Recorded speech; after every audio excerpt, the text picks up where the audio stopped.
मुझे ले जाओ, पापा जल्दी आओ, पापा पापा मेरी बात सुनिए, हेलो हेलो पापा पापा।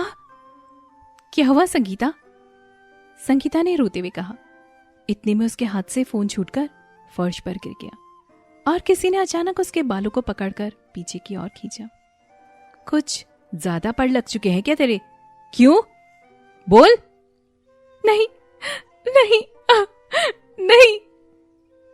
दूसरी ओर मायके में संगीता के पिता किशोर ने फोन को टेबल पर रखा। शायद नेटवर्क की दिक्कत ही लगता है। इतने में सरोज ने आकर पूछा, क्या बोल रही थी संगीता? ससुराल में खुश तो है ना हमारी बेटिया? हाँ हाँ सरोज बहुत खुश है। संगीता को ससुराल नहीं बल्कि स्वर्ग से भी सुंदर घर मिला है। बहुत खुश है अपनी संगीता।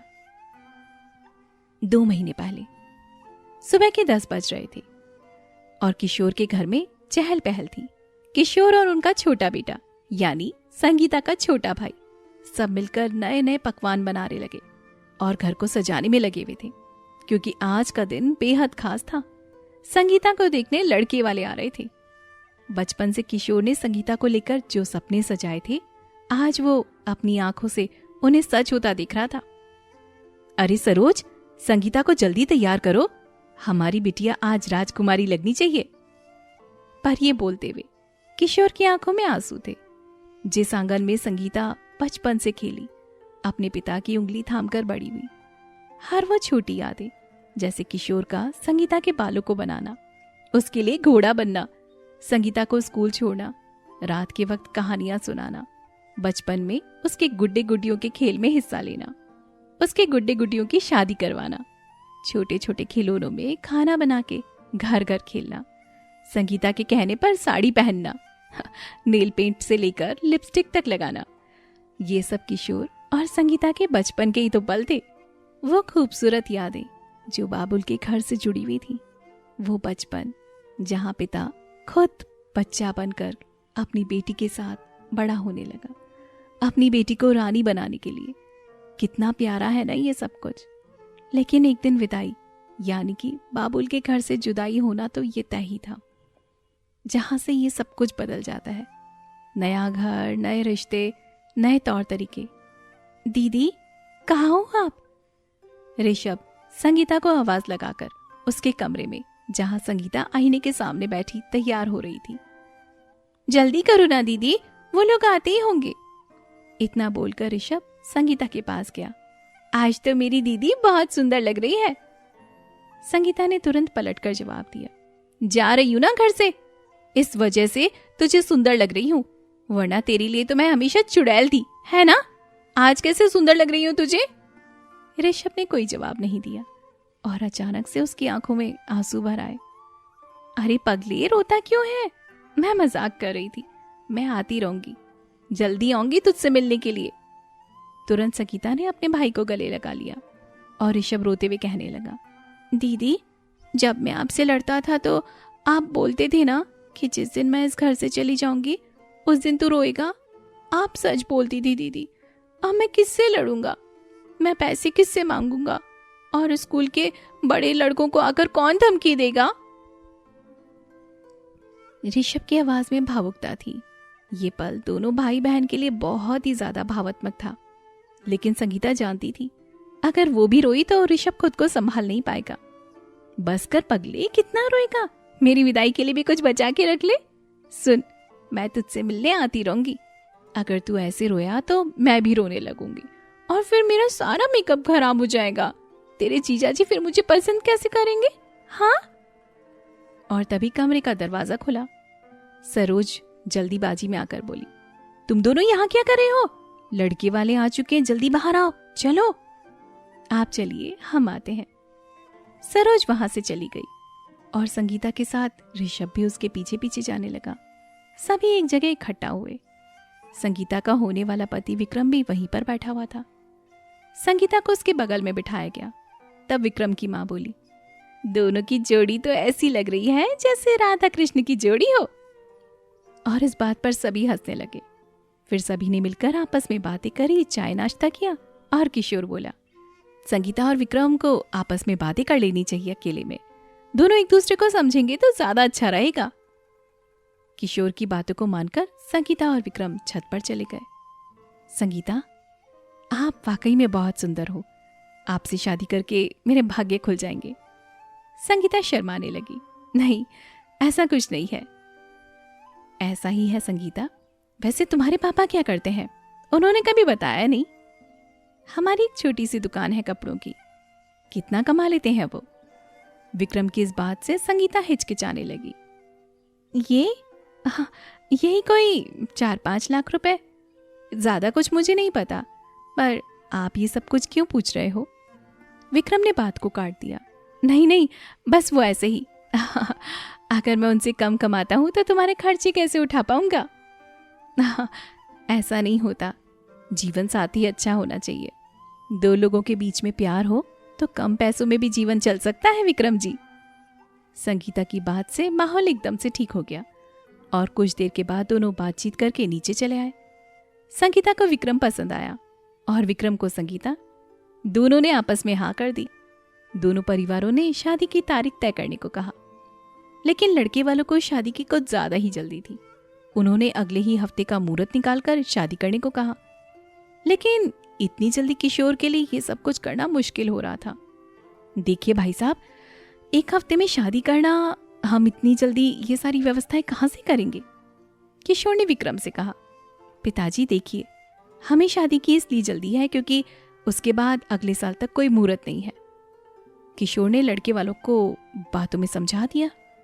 तो ठीक है, पंडित जी को बुलवाकर 1-2 हफ्ते में शादी की तारीख निकला लेते हैं। ठीक है बेटा। किशोर के कहने पर पंडित जी को बुलाया गया और तारीख तय कर दी गई। आप ठीक 6 दिन के बाद संगीता की शादी थी और घर में सब तैयारियों में लग चुके थे। 6 दिन के बाद शादी का दिन था। घर में शहनाई बज रही थी, हर कोना सजा हुआ था। मंडप में बैठे संगीता और विक्रम 7 फेरे ले रहे थे। फेरे पूरे हुए, सिंदूर भरा गया और तालियों की आवाज सुनाई दी गई और तब विदाई का समय आया। संगीता ने पापा को गले लगाया। पापा, आपकी बहुत याद आएगी, माँ फोन करते रहना। तब किशोर ने कांपते हुए कहा, बेटी ससुराल में हमारी इज्जत रखना। ऋषभ भी रोते हुए बोला, दीदी जल्दी जल्दी आना मुझसे मिलने। फिर संगीता की कार धीरे धीरे आगे बढ़ी और पीछे रह गया आंगन, वो बचपन, वो बाबुल का घर, वो यादें जो अब आंसू बनकर बह रही थी। कुछ घंटों बाद संगीता अपने ससुराल पहुंची। दरवाजे पर आरती हुई हल्की फुल्की सजावट थी। कुछ गिने चुने रिश्तेदार आए थे और जल्दी चले भी गए। संगीता को ये सब थोड़ा सा अजीब लगा, पर नई थी इसलिए सवाल करना भी ठीक नहीं समझा। दिन बीतने लगे, सब कुछ ठीक चल रहा था, पर एक बात खटक रही थी। विक्रम हर बार संगीता को बाहर जाने से मना कर देता था।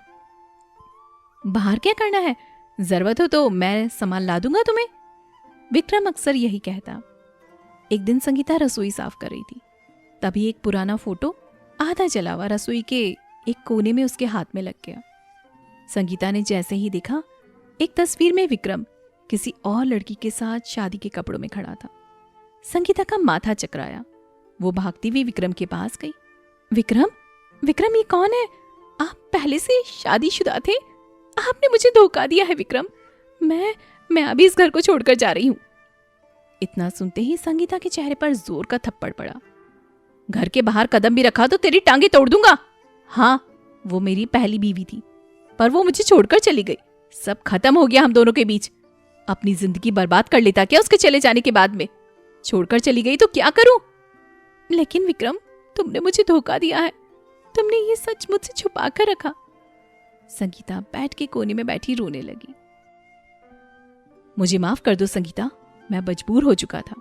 अगर मैं तुम्हें ये सब कुछ बता देता तो तुम मुझसे शादी नहीं करती, और उसमें मेरा कोई कसूर नहीं था। जिससे मेरी शादी हुई वो किसी और से पहले से ही प्यार करती थी। शादी के दूसरे ही दिन वो अपने प्रेमी के साथ भाग गई, तो अब मैं क्या करूं? अब मैं परेशान हो चुका हूं। मेरे ऊपर पहले से ही 7 लाख का कर्ज है, काम बंद हो चुका है। अगर तुम अपने पापा से कुछ पैसे मंगवा लो तो सब कुछ ठीक हो सकता है। नहीं विक्रम, मैं अपने पापा से एक भी पैसा नहीं मंगवाऊंगी। उन्होंने मेरी शादी में पहले ही सब कुछ लुटा दिया है, अब और नहीं। विक्रम चुप हो गया, लेकिन उसकी आंखों में गुस्सा था। फिर धीरे धीरे सास भी असली रूप में आ गई। पूरा परिवार संगीता के ऊपर अपने पिता से पैसे मंगवाने पर दबाव डालने लगा, उसे प्रताड़ित करने लगा। मारना, पीटना और संगीता का शोषण शुरू हो गया था। पैसे मांग कर ला, नहीं तो अच्छा नहीं होगा। संगीता सब कुछ चुपचाप सहती रही, क्योंकि उसे अपने पापा की इज्जत जो बचानी थी। लेकिन अब शोषण इतना ज्यादा बढ़ चुका था कि संगीता से सहा नहीं जा रहा था। और एक दिन जब उसने पापा को कॉल किया, तभी उसके पीछे से उसकी सास आ गई और उसके बाल जोर से खींचते हुए बोली, जब पैसे मांगना हो तभी फोन करना, समझी? फोन जमीन पर गिरा, पर कॉल कटी नहीं। दूसरी ओर किशोर सब कुछ सुन रहा था। वो चुप था, अपनी इज्जत और बेटी के दर्द के बीच फंस चुका था। तभी पीछे से सरोज आई। आज संगीता का फोन आया था क्या? वो खुश तो है ना जी? किशोर ने जबरन मुस्कान लाते हुए कहा। हाँ हाँ, हमारी बेटी बहुत खुश है। परिवार में थोड़ा बहुत बहस तो चलती रहती है, वो संभाल लेगी। सरोज मुस्कुराई और बोली, वो मैं ऋषभ के लिए आज नया फोन लाई थी। 12वीं में चला गया ना, पढ़ाई के लिए चाहिए रहता है। ये सुनकर किशोर वहां से चला गया और रात हो गई। ऋषभ अपने नए फोन को हाथ में लिए बैठा था। सबसे पहले उसने अपने जीजा जी का नंबर डायल किया, लेकिन फोन संगीता ने उठा लिया। हेलो दीदी। अपने भाई की आवाज को सुनते ही संगीता फूट फूट कर रो पड़ी। ऋषभ भाई, मुझे बचा ले। ये लोग मुझे बहुत मारते, खाना नहीं देते। इन्होंने मुझसे झूठ बोला। मैं इनकी दूसरी बीबी हूँ, मुझे बचा ले भाई। ये सब अपने लोन के पैसे भरने के लिए मुझे बहुत मारते हैं। कहते हैं कि मैं पापा से पैसे लेकर आऊं, और विक्रम वो मुझे बहुत मारता है। ऋषभ, हर रोज मैं बहुत डरती हूँ, मुझे बचा ले भाई। ऋषभ ये सब कुछ सुनकर सन रह गया। फोन उसके हाथ से गिरने को था, आंखें भर आई थी। तभी पीछे से विक्रम आया और झपट्टा मारकर फोन खींच लिया। किसे कॉल कर रही है हरामखोर? बोल! और संगीता को पीटना शुरू कर दिया। अगली सुबह संगीता जमीन पर पड़ी थी, चोटों से करहाती। तभी दरवाजे पर तेज खटखटाहट हुई। दीदी दरवाजा खोलिए, दीदी। संगीता जैसे ही उठने लगी, दरवाजा खुला और सामने खड़ा था ऋषभ अपने 3 दोस्तों और पुलिस के साथ। जैसे ही उसकी नजर दीदी पर पड़ी, दौड़कर संगीता से लिपट गया। दीदी, मैं हूं, आप रोइए मत, कुछ नहीं होने दूंगा मैं आपको। आपका भाई आ गया है ना? दीदी, सब कुछ ठीक हो जाएगा। अब देखता हूं मैं कैसे कोई आपको हाथ लगाएगा। ये लोग मुझे मारते हैं ऋषभ। पापा को भी फोन किया था, लेकिन उन्होंने कोई जवाब नहीं दिया। मैं आ चुका हूं ना दीदी, अब आप मत रोइए, और इन लोगों को अब पुलिस देख लेगी। संगीता बस चुपचाप उसके सीने से लगकर रोती रही। उसके आंसू ऋषभ के कंधों को भिगो रहे थे। लेकिन तभी विक्रम वहां पर आ गया। अबे हट जा, ये मेरी बीबी है। पर पुलिस ने बीच में आकर विक्रम को रोका। अबे साइड हट, तेरे खिलाफ घरेलू हिंसा और दहेज उत्पीड़न का मामला दर्ज हुआ है। अब तू लंबा जाएगा बेटा। विक्रम की आंखें फैल गईं। ऋषभ ने उसकी तरफ देखा और कहा, कितना बेकार आदमी है तू। अब मेरी बहन की तरफ देखेगा तो तेरी आंखें नोच लूंगा। जिसके बाद पुलिस पूरे परिवार को थाने लेकर चली गई और ऋषभ संगीता को लेकर अपने घर आ चुका था। फिर सारी बात उन्होंने किशोर को बता दी। किशोर सोफे पर बैठा चुपचाप था। संगीता सामने थी, आंखों में दर्द पर राहत भी। मैंने मेरी इज्जत के लिए तेरा दर्द अनदेखा कर दिया बेटी, मुझे माफ कर दे। ऐसा नहीं होना चाहिए। हमें अपनी बेटियों को ससुराल जाने के बाद भी पूछना चाहिए कि वो ठीक है या नहीं है। कभी उनके बारे में भी सोचना चाहिए। लेकिन सालों से हम लोग यही सोचते आए हैं कि ससुराल से लौटी बेटी बाप की इज्जत को नीलाम करती है। लेकिन ऐसा नहीं होता है, ऐसा नहीं होना चाहिए। मेरे लिए मेरी बेटी जरूरी है। तभी ऋषभ खड़ा हुआ और पूरे परिवार के सामने बोला, पिताजी, इज्जत जरूरी है, लेकिन उससे ज्यादा आपकी बेटी जरूरी है। सिर्फ इसलिए कि आपने उसकी शादी कर दी है, इसका मतलब ये नहीं है कि आपकी जिम्मेदारियां खत्म हो गई हैं। आपकी बेटी चाहे अपने ससुराल में हो या इस घर में हो, आपको हमेशा जानना चाहिए कि वो खुश है या नहीं है, उसके साथ ससुराल में क्या हो रहा है। बहुत से माँ बाप बेटी की विदाई के साथ अपनी चिंता को ही विदा कर देते हैं। ये गलत है पापा। बेटी को भेजिए, लेकिन देखिए भी सही कि वो वहां पर खेल रही है या फिर मुरझा रही है। बेटी को सिर्फ विदा मत कीजिए, उसके बाद भी उसकी परवाह कीजिए, क्योंकि बाबुल का घर कभी बेटी से अलग नहीं होता।